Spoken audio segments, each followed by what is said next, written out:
And welcome back to Gabbing with Jessa. Today is going to be my January wrap-up, but I thought I would do something a little bit different. Instead of just sitting here and talking to you about the books that I read in January, I thought it'd be fun to be doing something else in the background. I kind of seem, for some reason, when I'm doing other activities, be able to talk about stuff a lot better in more detail or just give my thoughts about it. I really don't know why. So today I'm going to be playing Animal Crossing on the Switch. So there you go, you can see the title screen, and yeah, we're just gonna keep going and we're gonna talk about all the books that I read in January. Alright, and just a disclaimer for my island, I don't really have much going on.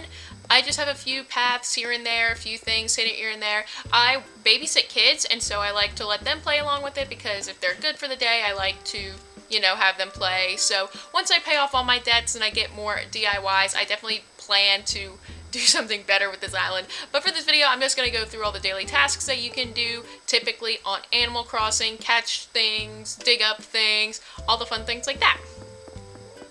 So for January, I ended up reading 15 books. I read 1 ebook, 9 physical books, and 5 audio books. And the first book that I read for January was Avatar: The Last Airbender, the comic manga series. This one was called Imbalance. This one was by a different author than before. It was by Faith Erin Hicks from my notes down here. I gave this one 4 out of 5 stars. It was a really fun read. It was an interesting read, just wasn't my favorite. This was also the first time I read all 3 volumes in one big book, so that was really cool. So Aang and the gang, they go back to the earthen fire factories. This is the ones that Toph's family owns, and they are, you know, just making a stop, checking on to see how everything is doing. And we find out that going on there is actually a really big debate on benders versus non-benders, because the factories have actually taken away a lot of the jobs from the benders. And with these big bender versus non-bender fights, a lot of people are getting hurt, especially just, you know, your common citizens, mothers and children and women and all that stuff, you know, just regular citizens who are just trying to live their lives, but everyone just keeps fighting, and it's just a whole big debate. So the point of the 3-volume series is to, you know, it's a big debate on what makes you you. Is it your bending that makes you you, or is it like the person that you are? And should people like do something about that, or should people have restrictions on bending in public spaces? It's a whole big debate on that, and I think that's a really good book. I mean, there's a lot of great just theories and life lessons that I think can be learned from stuff like Avatar, because they do go deep, but not too deep. It's very kid-friendly, based on, you know, just giving you real-world issues that happen, like what can and can't be done in public, what is considered right and wrong, like who is fair.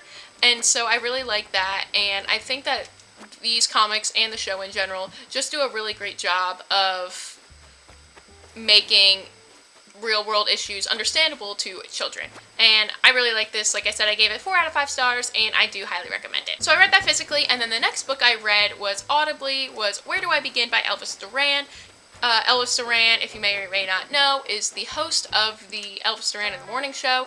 I'm from South Jersey, so I listen to Philly stations, and I honestly just thought it was a Philly station, but it turns out he is like all over, and it was just his life story on how he got into radio, just his life in general, and it was read by him, which is always fun. I loved listening to Elvis Duran in the morning when I would drive to high school, and so it was a really good book. I really do like Elvis Duran. Not much to say about that, just it was about his life, it was funny, and yeah, he definitely has a voice for radio. So then I listened to The Tipping Point by Malcolm Gladwell. This is talking about the phenomenon of the tipping point, where something reaches the threshold that once it goes over the tipping point, then it just becomes, it just catches fire, and everyone's talking about it, everyone's doing something about it, and it was really interesting to read about. So in this book, Malcolm Gladwell is just essentially talking about how people react to this kind of thing, how they just go about their daily lives, and then when something reaches the tipping point, and how it does spread very quickly through word of mouth. That is, of course, the biggest way that things can spread. And so what I think was interesting with this, especially reading it in today's time, because I believe it was published a little bit later, with things like Twitter and stuff, you're way more likely to hear about things, whether that be true or false, and have it spread so quickly without getting both sides of the story or getting all the facts straight. So sometimes people, myself included, I'm not going to pretend like I don't do this sometimes, is you just see something and then you're like, oh, that's bad, like I need to cancel this person, which is a very common thing. Cancel culture is a big thing. Or, this person is automatically correct because they said this one thing, but they could be wrong, or you may not hear it from the other side of the story. And so we gotta find these parts. It was a really interesting read, and I'm really glad that I listened to it. I love Malcolm Gladwell's books. They're always not on hold. Well, yeah, I have to be on hold for them because I really like to listen to them too. It's just so fascinating reads. After that, I listened to Get Out of Your Own Way by Dave Hollis. I honestly just listened to this because he is the husband of Rachel Hollis, who we all know from Girl Wash Your Face. She's the author of that book. And I just wanted to listen to his book just because it is by him, and I was curious of what he had to say, which wasn't much. I mean, it was kind of like his life and lessons that he's learned. It was definitely humble bragging during the book about all the things that he used to do for Disney and things like that. And of course about his marriage, which I believe this book was published in 2020 before they got divorced. And so it's just really kind of funny to listen to it now about all my successful tips for successful marriage, and then it fails.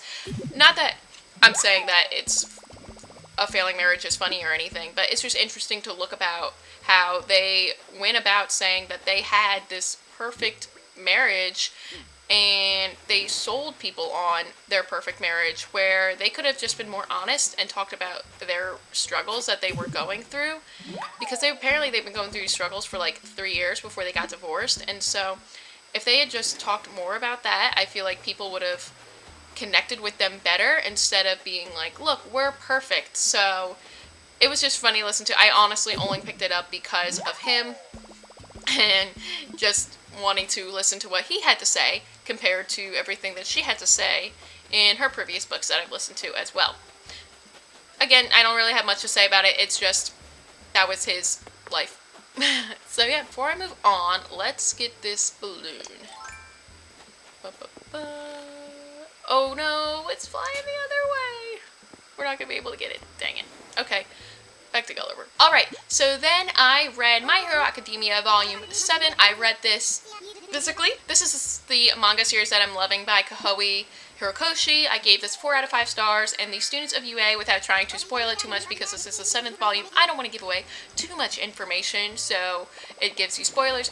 But the students of UA are going through some final exams. They have to go through a paired partner test, and Midoriya is paired up with Bakugo, and of course you know that they have their rivalry. And so this is kind of a little bit more of a focus on Bakugo and how he grew up and why he despises Midoriya and everything. So it was a really fun story. I love these books. Like I said, I gave this one 4 out of 5 stars. They're always enjoyable. I think I've maybe given one of them 3 stars, but other than that, it's just so much fun. It's a fun story, and again, kind of like Avatar, I think that they have really great messages for children, or this is more like young adult, because there are some adult jokes in there, but I don't know, they're just fun to read, and I really enjoy reading them, and so they just make me happy. I just really like them. So then I listened to The Life-Changing Magic of Not Giving an F by Sarah Knight. This is, of course, kind of like the title is a spin-off or a spoof of Marie Kondo's book, The Life-Changing Magic of Tidying Up, which I also have read as well, or I listened to it. And so it's kind of like a spoof on that, and she mentions that, obviously. And she goes, oh yeah, this is instead of decluttering your space, this is decluttering your mind. And so it was just a story, or nonfiction, of how you can kind of prioritize what's important to you, so that way you're not giving all of yourself to people or things or events that don't really matter to you. and I really wanted to pick it up. I thought it was interesting. I did give it 3 out of 5 stars. It was just okay. I listened to this on audiobook, and while I do like that, I know that I'm the kind of person that I always say yes to everyone, even when I don't want to. And it's an issue that I've always had, and I'm trying to learn how to be better at things like that. But I don't know, some of the advice I just didn't really sit well with, and she admitted that you're probably not going to sit well with some of this stuff, so she at least knows that. And so, I don't know, it just didn't really vibe with me as much as I would have liked it to, and so that's why I gave it 3 out of 5 stars. I still think that this could be some really good advice for people who are looking to kind of prioritize or learn how to prioritize what's important to them and what's not important to them. And so yeah, I do think that there could be some good advice for people in here, just not really for me. And then the biggest book that I have read that took up so much of my mental capacity that I could for a book, which is the reason why I didn't get around to a lot of the books I would have liked to have read, in January, and that is A Promised Land by Barack Obama. Barack Obama was the 44th president of the United States, and this is his story about a little bit of his childhood life, but also mostly just about his political life and how he grew up to be the politician that he is. Well, he started out as a senator, so there was how he grew up with his Senate race and how he became a very young senator, actually, one of the youngest ones. And then how that young senator became a young president. And just his life, only during his first term, though, there was this book was over 700 pages long, and it just covered his first term. And I'm like, man, now I gotta read the second one, even though, I know what happens. I lived it. I was alive during this time. Pick it up. And so it was just a lot, and there was a lot of political things in here, so if you like the political aspect of it, then I highly recommend picking it up, especially if you want to learn more about former presidents. It's a good book for that. But me, personally, I liked Michelle's book better because she wrote a book as well, because I honestly just like the fun things of the White House, like the behind the scenes of the children or the staffers. Obama does mention that in his book, but there was just so much more of it in Michelle's, and hers wasn't as long, and so I just had more fun with her book. I connected with it better because I don't really understand politics or anything, and during the Obama era, I remember he was inaugurated in 2009, which is when I was in 7th grade. I was in 7th grade. I remember watching it in my pre-algebra class, and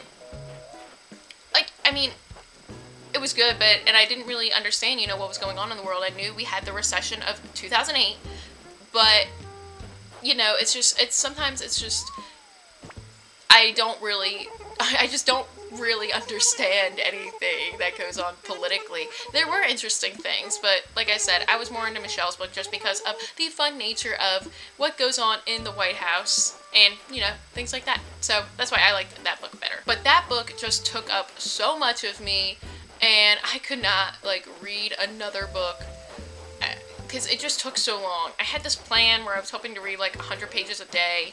It's one of my New Year's resolutions. Sometimes I hit that, but, so I'm like, cool, I'll finish it in a little over a week.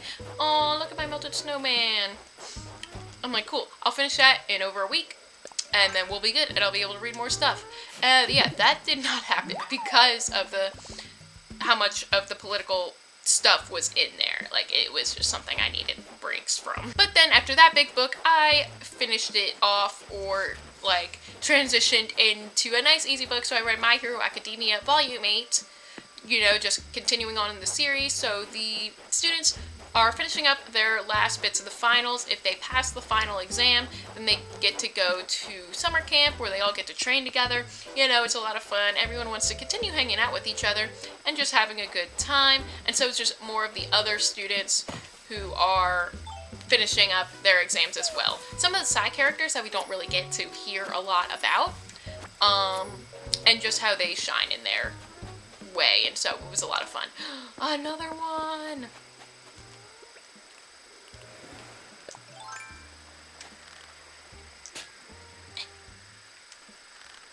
No.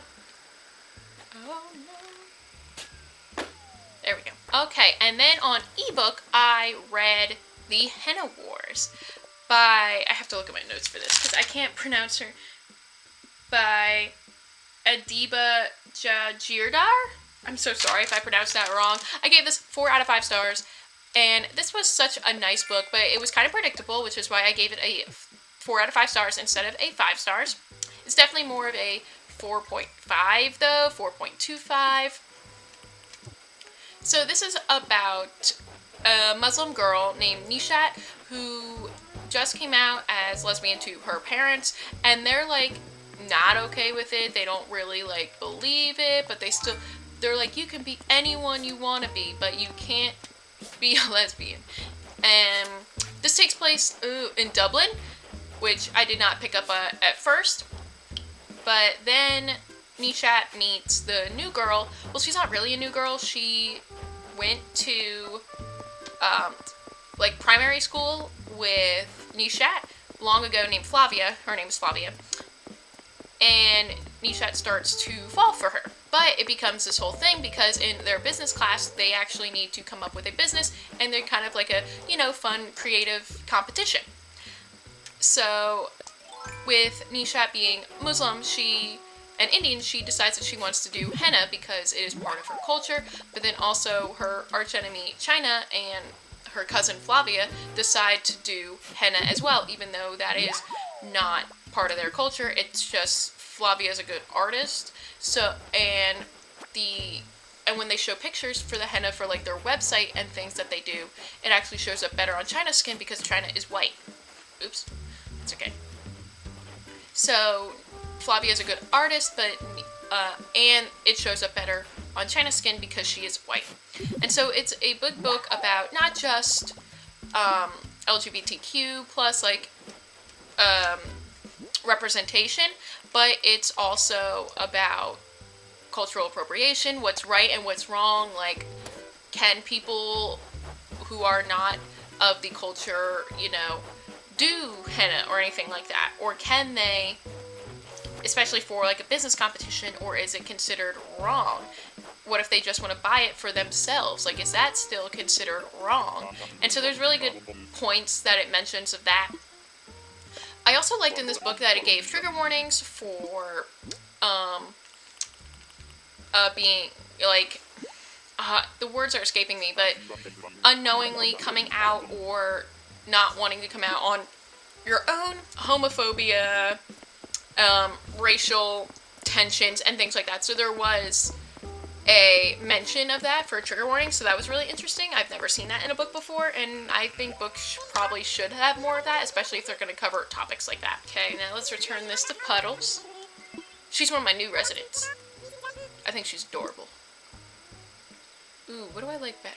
I like fall better. I'm personally a winter kind of person, if I'm being totally honest. I love the snow, and yes, it gets cold, but I love winter. Okay, finishing up physically, my next book that I read was My Hero Academia Volume 9. So the students of UA are now at their summer training camp. However, it is not completely safe like they hope it is, because they are attacked by the League of Villains. And that's all I want to say. I don't want to, give anything away. It's so hard to talk about sequels that I've read because I don't want to give anything away from the previous books. So that's all I'll say for that. Then the last audiobook that I read for the month was Never Enough by Judith Grisel. So this was about the neuroscience behind addiction and what parts of our brain are addictive. And so, I forgot to open that. Whoopsie. Nah, I don't really want it. What's this? Let's see what this looks like. Not really a fan. Oh, it's like a comfy. Woo. Let me put my pants back. Okay. So, this is from a neuroscientist's perspective, but she was also a former addict. So it's just about her life as an addict, how she got addicted, what she was addicted to, and everything that goes along with her addiction, and then seeing how that plays out through your mind and why that happens to people. So it was really fascinating to read. Like I said before, I really like to get in science books in there just so I can, get a little more educated and always, be able to throw in a nonfiction every now and then. Then I read My Hero Academia Volume 10. Are we surprised? I am not. So, because of the events at the summer camp, students from UA are now captured and injured, and so the ones who are not are trying to figure out plans to get their students back, but this event is so big that it involves real life heroes as well. And that's all I could say. I gave this one 5 out of 5 stars.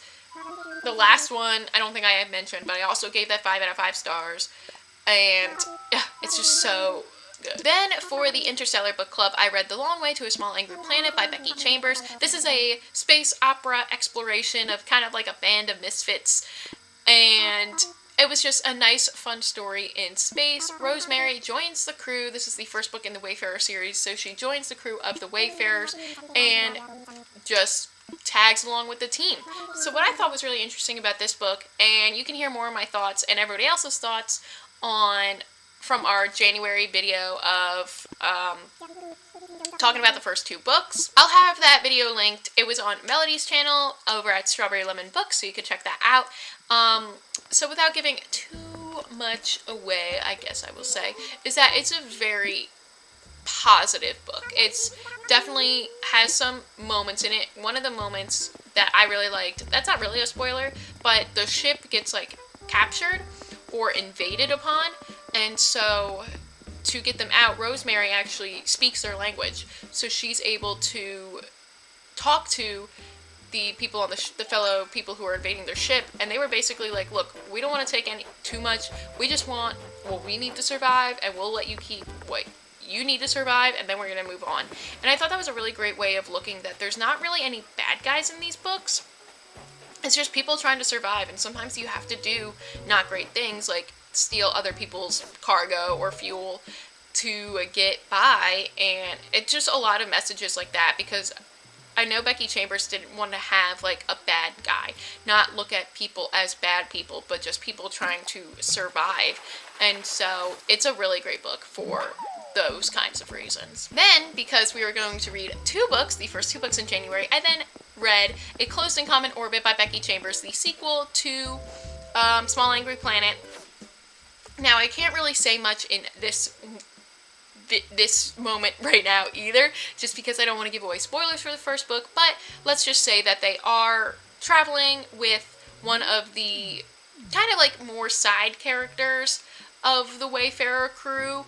They get their moment to shine in the book, and it's just their story, and it's a lot of fun, and it does follow the events of Long Way to a Small Angry Planet.